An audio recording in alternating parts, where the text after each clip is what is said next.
PNP-CIDG operatives deny taking cash and sacks of shabu from a recaptured escaped couple involved in illegal drugs trade. They claim a syndicate is out to destroy the CIDG's credibility. More from Alvin Baltazar. In the wake of allegations of not declaring sacks of shabu and huge amount of cash in the arrest of convicted drug trafficker Jackson D. recently, the relieved officers and CIDG personnel finally broke their silence. Aside from denying such accusation, the CIDG operatives likewise disclosed the real identities of the two so-called witnesses who were earlier introduced as police personnel.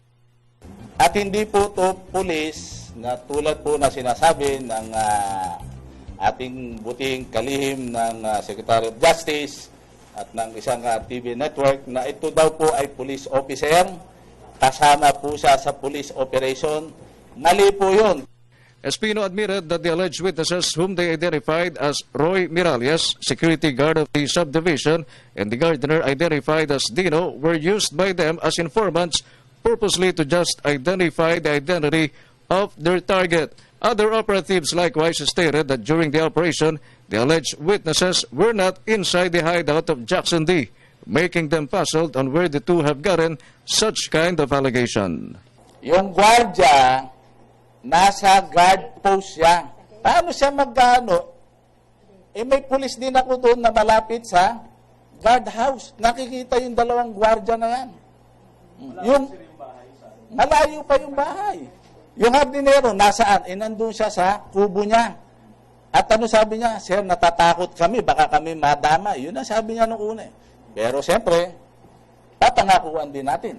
Kano kalayo yung kubo dun sa... malayo rin. Ang klaro dito, habang ginagawa yung operation, wala yung dalawang sinasabing witnesses. Nandun sa guard post. Nandun sa guard. Pero wala doon sa area kung saan ina-arrest yung suspect. Baka iba yung sinasabi na lang gwardiya, pero yung gwardiya doon, kitang-kita namin yung dalawang gwardiya na hindi umalis doon until the operation was over. Espino is convinced that drug syndicates are now doing something to destroy their credibility, especially that they are after a drug group which is much bigger than Jackson D.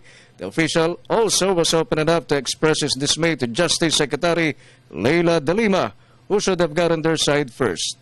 Ang pera po ng drugs talagang naabot na sa lahat ng antas ng gobyerno hanggang sa inyong mga media. Masama rin ang loob na. Why? Because she is already prejudged yung case. For the People's Television, Alvin Baltazar.